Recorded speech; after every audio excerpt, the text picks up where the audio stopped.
Abrir en Filipenses capítulo 1, versículo 6, que dice, 1:6 de Filipenses: estando persuadido de esto, que el que comenzó en vosotros la buena obra, la perfeccionará hasta el día de Jesucristo. Así que por lo que leemos aquí, lo que dice Pablo, podemos afirmar, yo quisiera que usted se pare en fe, que podemos afirmar que somos una obra maestra, somos obra de Dios. Obviamente somos una obra en progreso. El mismo apóstol San Pablo dijo: yo no les quiero presumir que he completado todo lo que Dios dijo, pero me esfuerzo, estoy en camino. Es decir, esta vida que el Señor nos dio es un viaje, y es un viaje donde nos ha dejado el Señor saber el destino, y tenemos que enfocarnos en esa meta y trabajar para llegar a ella. Eso se llama la vida cristiana. Sin embargo, es importantísimo prestar atención a lo que el Señor Jesús dice. Vea usted conmigo, verá Marcos capítulo 4, que para llegar a esa meta es importante prestar atención a lo que escuchamos, dice el Señor Jesús. Si alguno de ustedes tiene oídos para oír, oiga. Les dijo también: miren lo que oyen, porque con la medida con que miden, se les medirá. Y vea qué fuerte es esto. Y aún se les añadirá a ustedes lo que oyen.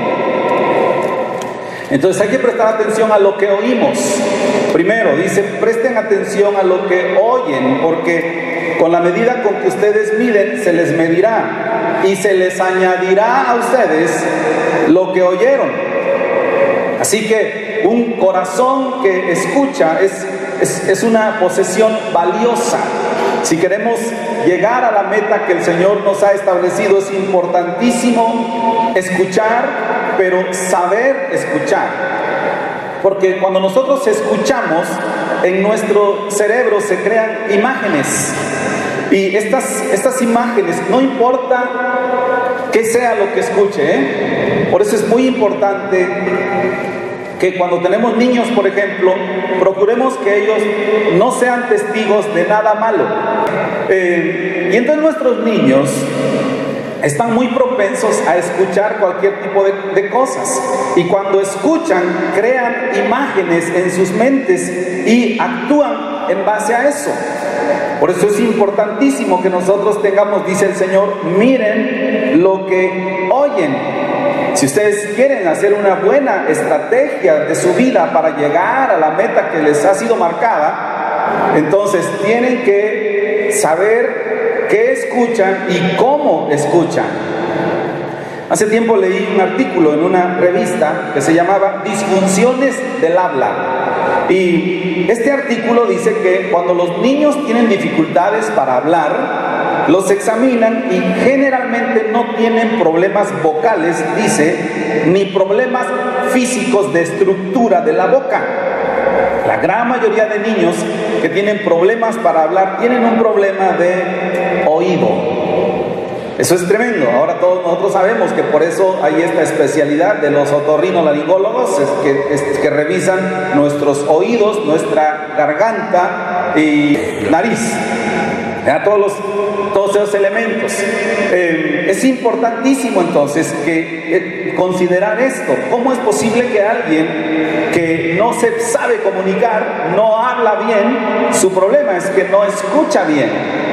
Pero algo que parece tan sencillo a nosotros nos puede dar un norte del por qué las personas no hablan apropiadamente acerca de sí mismos, por qué son tan negativos acerca de sí mismos. Y hablo ya no de los niños, hablo de nosotros. Y es que tenemos un problema para escuchar apropiadamente. Prestamos nuestros oídos a cualquier cosa.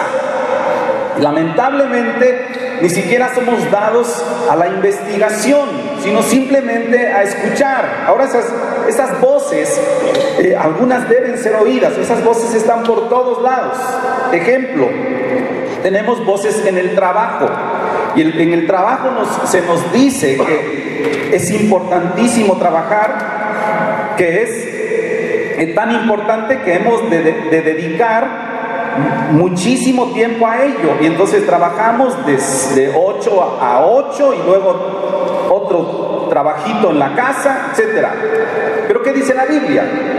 La Biblia dice: no solo de pan vivirá el hombre, sino de toda palabra que sale de la boca de Dios. De manera que entonces el trabajo es importante porque comemos de ello, pero comemos realmente de la mano de Dios, hermanos. No comemos del trabajo. Usted podría pensar ahorita, qué ridiculez. No crea que es tan ridículo, realmente no lo es. Literalmente, no comemos del trabajo, comemos de la mano de Dios. Es algo que usted tiene que creerlo tan enfático porque lo dice la Biblia. Es Él quien nos provee. Usted no podría trabajar si no fuera por su gracia. No, usted no se podría levantar. Si usted es profesor, por ejemplo, en un ratito Dios le cancela la garganta y sencillamente no puede hablar. O un cirujano como don Rolando, un machucón de martillo en los dedos y adiós, ¿ya? ¿O podrías operar con la boca? No, ¿verdad? Imposible. Así que comemos de la mano de Dios, pero hay responsabilidades del hogar. Tenemos que cuidar nuestro hogar y esas voces llaman nuestra atención y tratan de capturarnos. Por el Evangelio de San Juan capítulo 11 habla de la situación de Lázaro, ¿se acuerdan? Y allí el Señor le dijo a Marta que estaba bien que se ocupara de los asuntos de la casa, pero que algo era más importante, que era escuchar al Señor.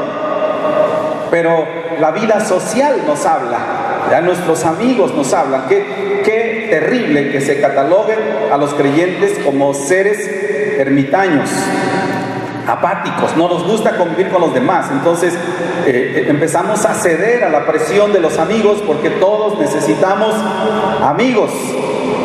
Depende, hermanos. Alguien dijo, por eso es a veces mejor estar solo que mal acompañado. Depende qué clase de amigos son los que tenemos. Si nos sentamos con alguien, es algo bíblico. Dicen, si se sienta usted a hablar con alguien y lo quiere conocer, déjelo que se explaye, déjelo que hable, y usted se va a dar cuenta que hay en su corazón, porque de la abundancia del corazón, ¿qué dice la Biblia? Habla la boca. Por eso es tan tremendo como los seres humanos nos proyectamos con el solo hecho de hablar, ¿verdad? Lo que hablan es lo que tienen dentro, y uno es muy dado a ceder a esa tentación. Hablamos y con nuestros amigos o nuestros amigos nos hablan y no somos capaces de discernir.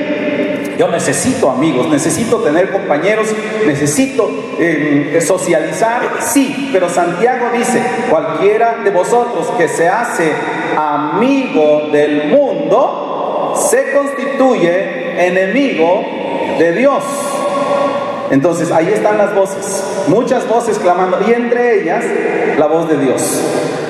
Dios hablándonos, tratando de cumplir la meta que estableció para nosotros desde el principio. Él quiere que desarrollemos hasta llegar a la medida de la estatura del varón perfecto, que es Cristo Jesús. Pero entonces, ¿qué oímos? ¿Qué tan importante es oír? Dice la Escritura en el primer libro de los Reyes, capítulo 19. Viene ahí la historia de Elías, que se peleó, entre comillas, porque él no movió un dedo para pelear realmente, contra los profetas de Baal. Y dice la Biblia que los venció. Pero extrañamente, luego que los venció, versículo 9, se fue a esconder a una cueva.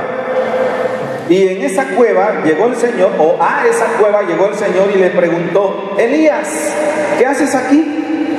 Versículo 10, muy interesante la respuesta de Elías. respondió: he tenido un vivo celo por Jehová de los ejércitos, porque los hijos de Israel dejaron tu pacto, le dijo a Dios, derribaron tus altares y han matado a espada a tus profetas, y solo yo he quedado y me buscan para quitarme la vida. Ahora, ¿qué hay detrás de las palabras de Elías? Porque uno tiene que aprender a escuchar qué dicen y por qué lo dicen y cómo gesticulan, qué es realmente lo que hay detrás. Lo que hay detrás de la vida de Elías es: ¿para qué ha valido tanto esfuerzo? ¿Para qué tanto sacrificio que hice, que fui, me expuse e inclusive derroté a estos? Obviamente él sabía que era en el nombre de Dios, pero ¿para qué? Y Elías, la razón por la que estaba en esta cueva es porque estaba rindiéndose. Y nosotros somos muy proclives a esto. Después de tantos años de uno trabajar, es dado a esto, ¿verdad? Con un pequeño tropiezo que hay en la vida. ¿Y para qué tanto sacrificio? ¿Para qué tanto esfuerzo? Y tendemos a rendirnos.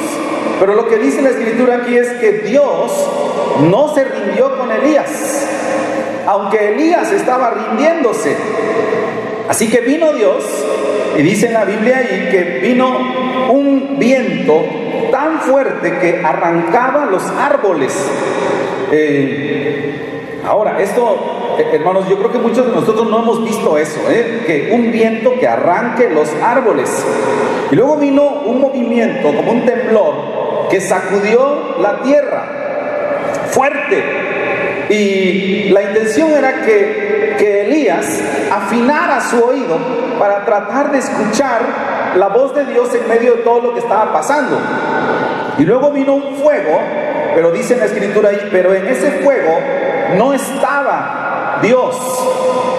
Entonces después vino, todo cesó y vino una brisa muy suave, muy suavecita, y dice, y allí estaba la voz de Dios.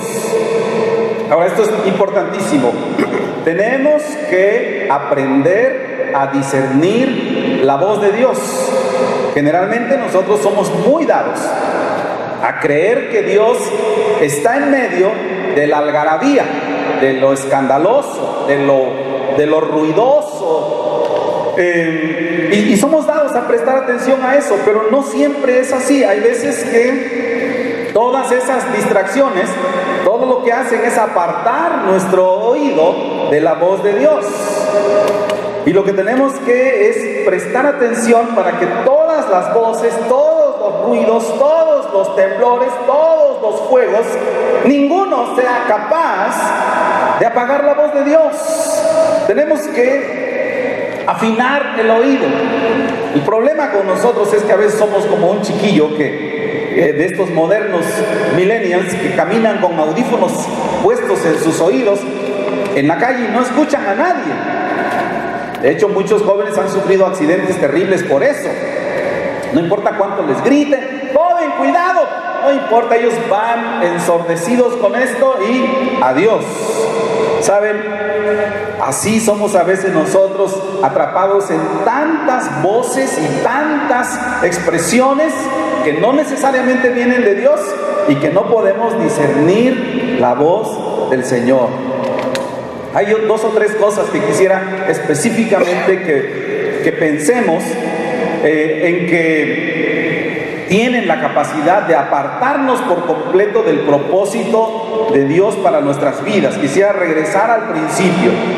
Usted y yo somos una obra maestra de Dios, en proceso, pero somos una obra maestra. Somos alguien extraordinario a los ojos del Señor. Ahora, puede ser que nadie en su casa lo vea, su esposo no lo vea, su esposa no lo vea, sus compañeros de estudio no lo vean, pero no nos importa. A nosotros nos importa lo que Dios piensa, cómo nos ve Él. Somos estimados a sus ojos, somos excelentes a sus ojos. Acuérdense que decíamos hace un tiempo, nosotros no estamos en una escuela ganando calificaciones. Nosotros llegamos al reino de los cielos y recibimos toda la nueva naturaleza del Señor. Se trata más bien de no perderla, no de ganarla. Ya nosotros hemos recibido del Señor esa gracia. Pero ¿qué cosas entonces nos estorban? Número uno pudiera ser la mediocridad. La mediocridad es la falta de capacidad de lograr las cosas completas, o atendiendo a su raíz es hacer las cosas a medias. Muy proclives nosotros a empezar cosas pero no terminarlas. Ya nos da, no sé qué nos da. ¿Cuántos de ustedes han iniciado, hermanos, a leer la Biblia completa y a la mitad dicen, sí, ya me cansé? ¿No? ¿A quién le ha pasado alguna vez? A ver, con sus manos, ¿eh? Un buen número, a mí también. Yo hice igual propósitos, he hecho propósitos y me atraso. Y hay veces que uno los deja incompletos. Eso se llama mediocridad. Lo que dice la raíz latina de esta palabra es llegar a la mitad de una montaña. La mediocridad es la característica de una persona de dejar las cosas a medias. Es decir, satisfechos con las cosas como están. Segunda a los Corintios, capítulo 6, versículo 11. Dice, nuestra boca se ha abierto a ustedes, oh Corintios. Nuestro corazón se ha ensanchado. Está hablando Pablo desde el punto de vista de un apóstol. No estáis estrechos en nosotros, pero sí sois estrechos en vuestro propio corazón. Pues para corresponder del mismo modo, como a hijos hablo, ensanchaos vosotros también. Es decir, no se conformen al status quo. Así son las cosas. Esta es la capacidad que yo tengo. Si yo intenté hacer un ejercicio matemático o de cualquier tipo y no lo logré, entonces seguramente es porque no soy llamado para eso. Pero dice la Escritura que nosotros somos seres excepcionales, creados a la imagen de Dios. Y si dejamos de intentarlo, entonces le estamos robando a Dios de su inversión y robándonos a nosotros mismos del propósito que Él tiene para nosotros. ¿Sabe cuál es el estándar de Dios? La excelencia. El estándar de Dios no es la mediocridad, es la excelencia. Pero, ¿qué porcentaje de todo lo que hacemos realmente está en el nivel de la excelencia? Pensemos en todo lo que la iglesia hace. Hace poquito estaba viendo a un póster de una organización en Colombia que atiende a enfermos de cáncer. Pero esa organización pertenece a una iglesia. Y esa iglesia recibe enfermos, obviamente está llena. No hay más cupo, ¿verdad? Hasta que alguien parte o sana, hay un huequito para alguien, pero estos señores están dedicados 100% a eso. De suerte que algunos hospitales seculares envían enfermos a esta clínica cristiana en Colombia. Eso es excelencia. ¿Por qué no estamos caminando hacia la excelencia? ¿Por qué la mediocridad nos ha atrapado? En la mayoría de los casos, tampoco vamos a declarar mal sobre nosotros mismos. No en todo estamos así. Hay una historia de un domador de elefantes que le preguntaron a él, ¿cómo puede un elefante tan poderoso? ¿Sabe usted que ahorita estaba, por ejemplo, ahí viendo un artículo, que fui tantito a la oficina y dejaron allí un artículo que dicen que los chacalotes, que son como ballenas, pero se llaman chacalotes, diferente a ballena, pero es esa figura más o menos, Es un animal que llega a pesar 27 toneladas y mide 20 metros de largo. ¿Cuánto pesa un elefante? Y los elefantes son tenidos en donde los domestican con una cadenita como de unos 2 metros. Y lo que explicaba ese domador fue que ese elefante, cuando es bebecito, cuando pesa nada más 200 kilos, ¿ya? Porque están de este tamaño, pero son pesados, le ponen una cadena en su patita y lo amarran en una estaca en la tierra, y el elefantito jala con su patita, pero es todavía muy pequeño y no logra vencerlo. Entonces su cabecita se empieza a programar que conforme crece, cada vez jala menos. Cuando es adulto, su cabeza se reprogramó y él sabe, entre comillas, porque no es verdad, sabe que no puede con esa cadena. Y entonces ya no tira de ella. Por eso usted los ve, o los veía, ¿verdad?, en los circos, allá con una cadenita, y nos, ¿por qué ese animalote tan grande no puede romper eso? Si quisiera, si realmente ese animalito captara la visión de Dios para él, agarra esa cosa y la arranca y tumba ¿cómo se llama esa cosa que ponen? La carpa, y se lleva los trailers, si quiere. Pero ¿qué pasó? Ese elefantito no está atado a una cadena, está atado a los recuerdos de su pasado. Y esa misma técnica es la que el enemigo utiliza con nosotros. Muchas veces el enemigo ha trabajado en nuestras vidas a través de diferentes instancias que nosotros no nos percatamos. Ejemplo, alguien vino con nosotros y nos dijo: tú no sirves para esto, hermano, dame el lugar a mí, yo puedo hacerlo. Uno lo escucha y se clava esa estaca en nuestra mente. Quizás en la iglesia alguien le dijo: tú jamás podrás ser un líder efectivo, mírate, no puedes ni siquiera con tu propia familia. ¿Saben? Me asusta cuando entre el propio reino de Dios no ayudamos a los demás a alcanzar su propósito, y en lugar de animarlos, le decimos: mira cómo te acabas de enojar y acabas de cantar ahí arriba. ¿Y sabe quién está hablando ahí? ¿Sí sabe quién está hablando ahí?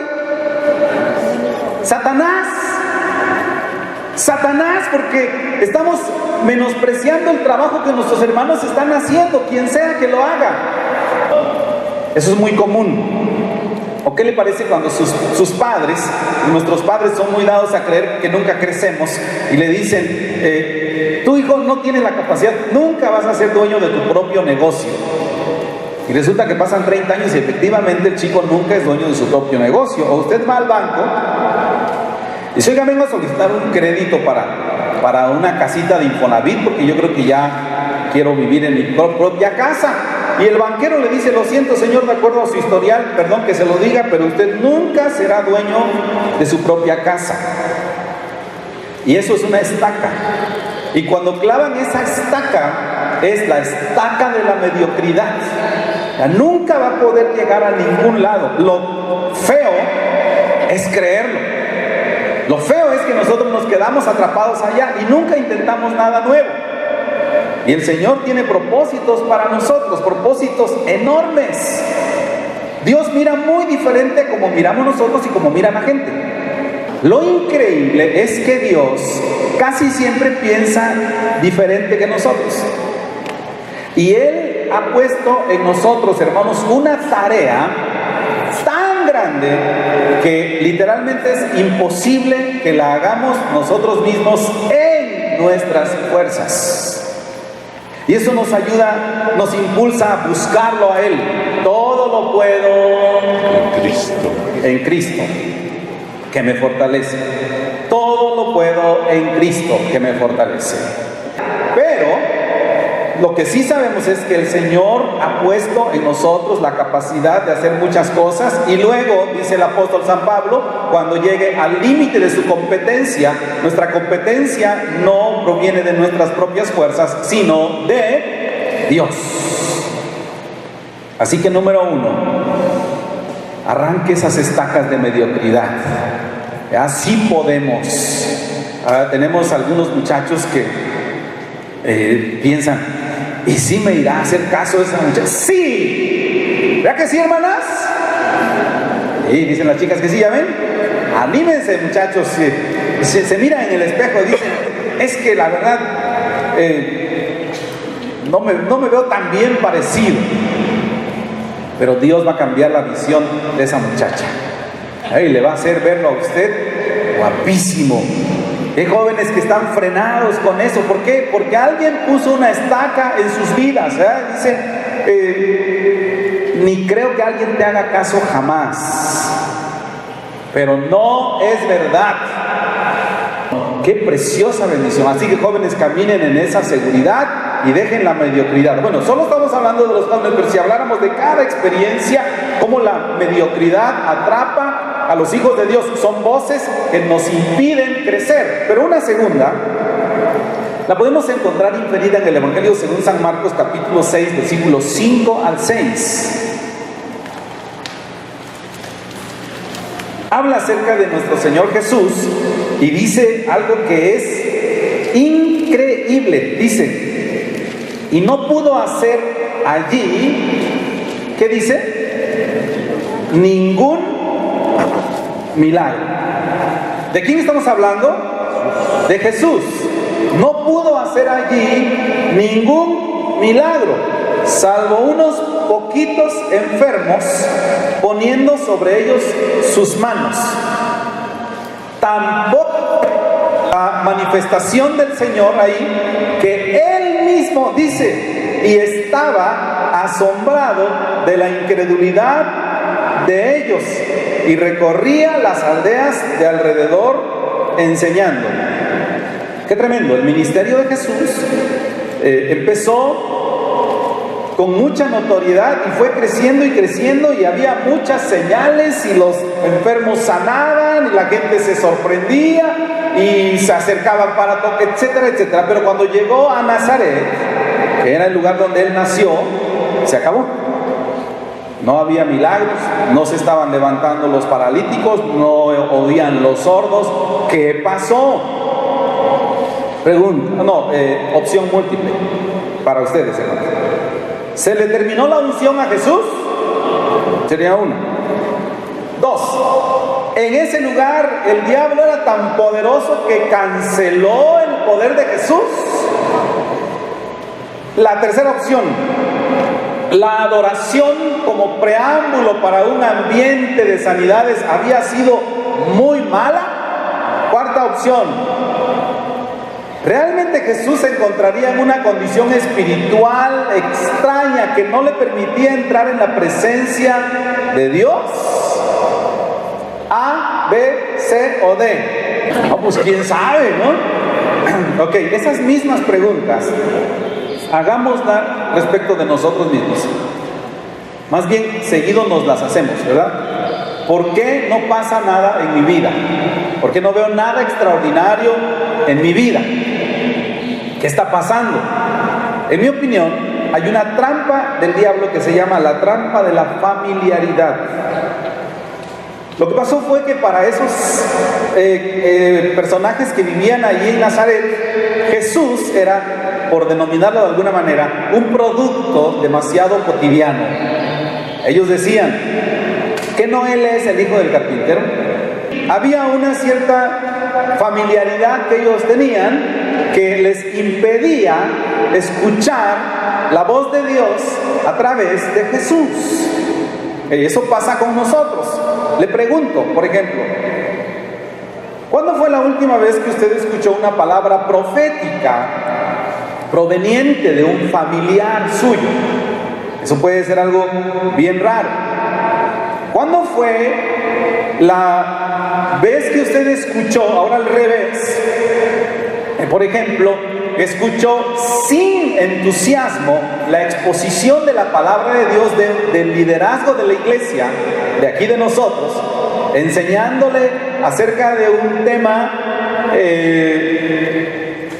frecuente, sin ningún interés usted escuchó? Pero luego vino un visitante extraño que dijo lo mismo. Y ese día que dice lo mismo, usted rompe en llanto, se rompen las amarras de su vida y dice, finalmente he entendido lo que me quieren enseñar. Pero nosotros estamos aquí año tras año, tras año, tras año, tras año, diciéndole y no escucha. ¿Cuál es la razón? Es la familiaridad. Entonces dicen, cualquiera de nuestros líderes podría orar por nosotros, pero queremos orar cuando venga fulano de tal, un extraño. Eso, hermanos, más que virtud, es una debilidad. Y la gran mayoría de nosotros no hemos permitido que el Señor trabaje en nuestras vidas por causa de la familiaridad. Mire, la familiaridad es tan tramposa que usted vive en una casa hermosa, hermosa su casa. Las casas hermosas, hermanos, no tienen que ser grandes, simplemente son hermosas. Pero usted entra a esa casa y le parece tan cotidiano porque está el mismo perro mión que tiene usted ahí, porque está la misma señora que plancha, porque está el mismo señor de que pasa a recoger la basura y llega un punto que usted deja de disfrutar su casa. Así que Dios, cuando usted logra vencer eso, ahora, porque algunos irán hasta otro nivel, o sea, llegan a su casa y dicen, ahí está la misma señora. Tiene que aprender a disfrutarlo. Amén. Dices, pues sí, pero encuentre la magia. Dice, aquí estás tú. Ya ven que dicen de broma esos que dicen, ahí estás todavía. Y usted tiene que mirar y dice, aquí estás todavía, bendito sea Dios. Bueno, ya sé que sus caras dicen, pastor, brínquela a la otra porque no va a haber tacos de barbacoa hoy, parece, ¿no? Tercera trampa que nos habla, que nos aparta del propósito divino, son Marcos capítulo 7, versículo 9, dice, y les decía también, bien invalidáis el mandamiento de Dios para guardar vuestra tradición, invalidando la palabra de Dios con vuestra tradición que habéis transmitido. ¿Habrá algo más poderoso que la palabra de Dios? Aunque usted no lo crea, para esas personas, sí, las tradiciones eran mucho, mucho más fuertes que la palabra de Dios. Y si nosotros anteponemos nuestras tradiciones, estas tradiciones se constituyen en una especie de cortina de humo que no nos permite escuchar la voz de Dios. ¿Saben? Yo tengo más de 30 años predicando el Evangelio. Algo que yo supongo que ustedes se imaginan, que conozco una parte de la historia. Ahora puedo decir que he vivido más de la mitad de mi vida en el pastorado que en otra cosa. Yo tengo 52 años, pero tengo 32 años pastoreando. Y para bien y para mal, conozco muchas cosas de la vida de la iglesia que se hacen por tradición, que no son bíblicas, que inclusive nosotros defendemos, pero que no son bíblicas. Hace varios meses estábamos hablando acerca de un trabajo y uno de mis amigos mencionó, sería bueno que antes de la reunión uno de nuestros jóvenes cante 2 canciones. Y otro dijo, discúlpeme, no deberían utilizar el término canción porque las canciones son del mundo, los himnos son del reino de Dios. Pero el libro de Isaías dice que no. El libro de Isaías habla de la canción de Dios. Pero defendemos las tradiciones aún sobre la palabra de Dios. Las tradiciones estorban nuestras vidas y nuestros oídos para oír la voz de Dios. De hecho, ¿por qué los religiosos del tiempo de Jesús no pudieron discernir que Él era el Mesías cuando vino. Porque no vino como ellos juzgaban que debería venir. ¿Cómo viene un rey? Primero, un rey no puede nacer en un pesebre. Los reyes nacen en palacios, ¿no? Entonces, cuando nació Jesús en un pesebre, de inmediato lo descalificaron. No puede ser. Definitivamente no puede ser el Hijo de Dios, porque no vino como nosotros lo esperábamos. Y nosotros generalmente estamos haciendo este tipo de cosas sin darnos cuenta. Defendemos nuestras tradiciones, y dijo el Señor Jesús: ustedes han inclusive invalidado la palabra de Dios por vuestras tradiciones. ¿Saben? Lo peor de todo, ni siquiera hablamos de tradiciones religiosas. A veces hablamos de otro tipo de tradiciones. Ejemplo, ¿qué raza es mejor? Nadie lo va a decir. Todos decimos que las razas son iguales, ¿sí o no? Pero en la práctica no lo hacemos así. En la práctica miramos a esta persona proveniente de una raza indígena que no puede ni siquiera hablar bien el español, lo cual no es ningún pecado, porque su lengua la habla perfectamente bien. Pero cuando viene y nos dice: mañana jueves estaré aquí, la gente le juzga y le menosprecia porque viene en un envase que él piensa que no es el correcto. E invalidamos la palabra de Dios porque esa persona fue creada a la imagen de Dios. Tiene tanto valor como cualquiera, ¿o no? Es exactamente lo mismo delante de Dios. Pero somos muy dados a categorizar. Y lo que no nos damos cuenta es que cuando categorizamos, herimos. Herimos porque esa persona no viene en la envoltura que nosotros creemos que envuelve a la realeza. Esa persona viene envuelta en guarachitos, viene envuelta en un color de piel oscuro, viene envuelta en un frasco demasiado pequeño, demasiado chaparrito, viene envuelta en qué sé yo, ¿verdad? Todas sus características. Y la gente categorizamos. Esas son tradiciones también, tradiciones que ofenden a Dios. Uno no se da cuenta cuando manifiesta odio y desprecio por una persona que simplemente no es como nosotros creemos que debería ser. Las tradiciones hablan muy fuerte y nos condicionan para nosotros pensar en los demás. Debemos cerrar nuestros oídos a ese tipo de trampas. 4. Segundo de Reyes, capítulo 5. Habla la historia de un hombre que nos ilustra otro de los obstáculos para oír la voz de Dios. Y esto se llama orgullo. Y esto es muy rápido porque la historia habla de Naamán el sirio. Ustedes se acuerdan que este Naamán estaba enfermo de lepra. Tenía muchas características bonitas. Él era un hombre de autoridad, era alguien respetable, etcétera, pero era leproso. Así que nosotros podemos también tener muchas cualidades, pero hay un pero en nuestra vida.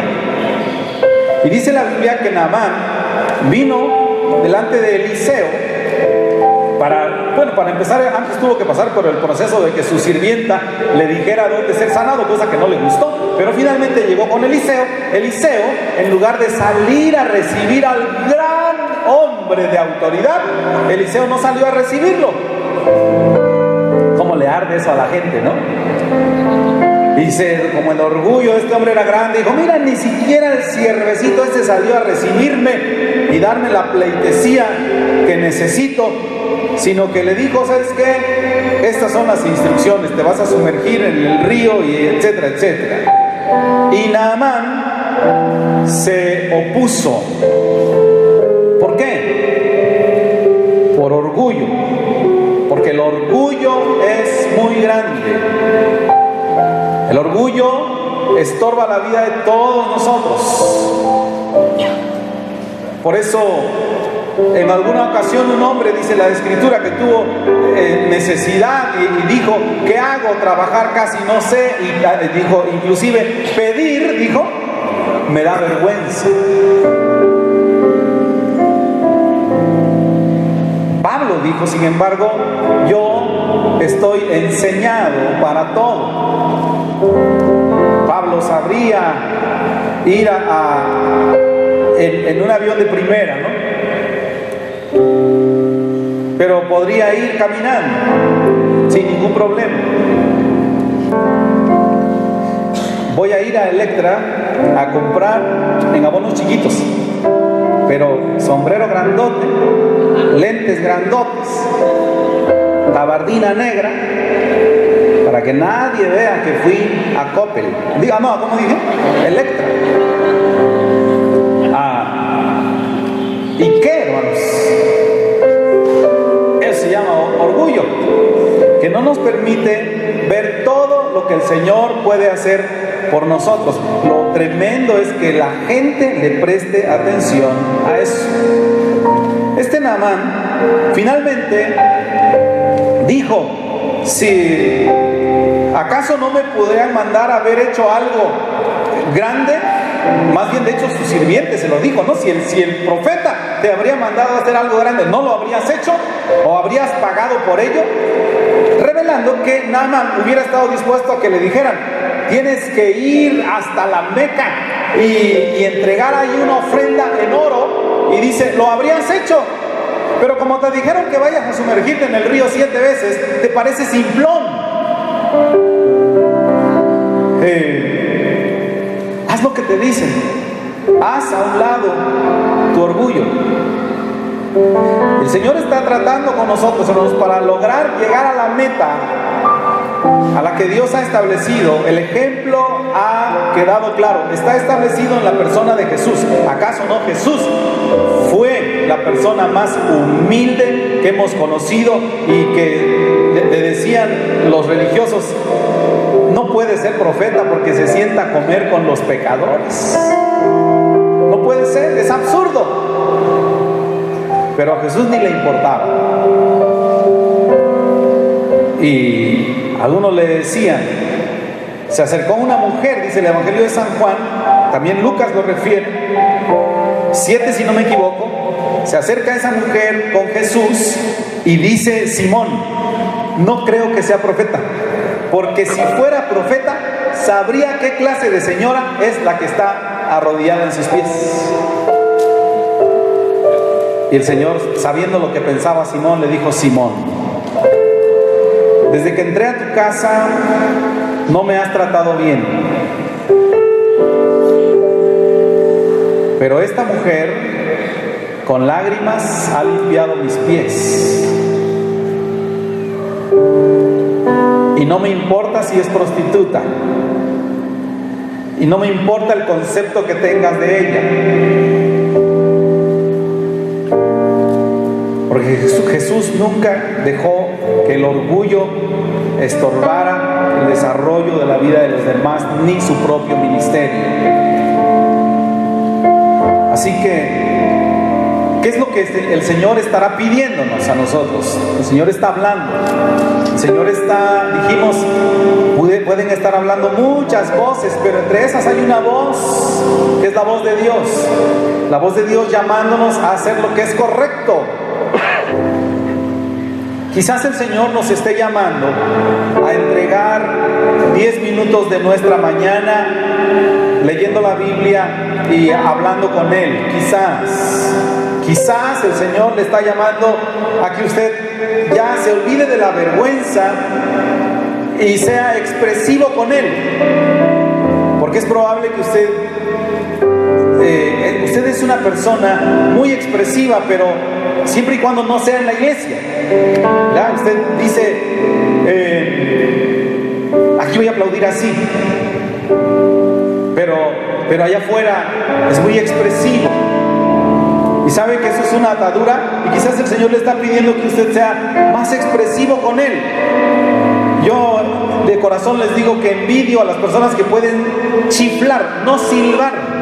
No sé si alguien sabe aquí la diferencia, pero yo he creído que silbar es así y que chiflar es así. Y yo envidio a los que chiflan, porque yo quisiera chiflar, pero no puedo. Y cuando está en alabanza, sí, a lo mejor algunos de ustedes agradecen que no puedo, porque si pudiera, no me la pasaría en la expresión con Dios, lo hermoso cuando uno dice que ¿qué grito? Pues porque no sé si cuando chiflan, les arde la garganta o no, pero se oye tan fuerte y no arde, creo yo que no arde la garganta. Yo quiero hacer eso. Usted que lo puede hacer. Ahí en el partido de fútbol se ve cuántos dan, unos chiflidos que dan. Yo los oigo hasta la consejería todos los domingos. Desahogues en la presencia de Dios. Hasta es emocionalmente sano para usted hacer eso. Pero quizás está atado. Quizás el Señor está pidiendo de usted que sea más liberal. Dice la Escritura en Romanos capítulo 12, el que reparte con liberalidad.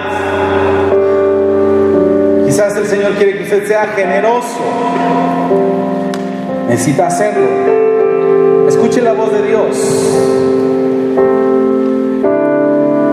Quiero pedirle que incline su rostro por un ratito. Afine su oído.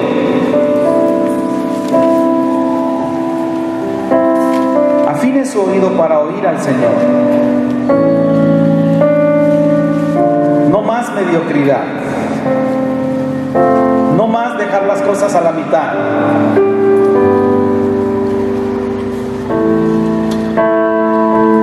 No deje que la familiaridad lo estorbe. Disfrute su casa. Disfrute su iglesia. Disfrute a su familia.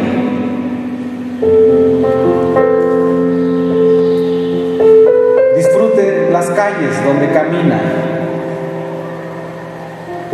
Disfrute comer en el mismo lugar. Quizás su mesa. Quizás solo. Disfrútenlo. No deje que las tradiciones sean más fuertes que la palabra de Dios. No se enfrasque en defender lo que no vale la pena. Haga a un lado el orgullo. Escuche a Dios.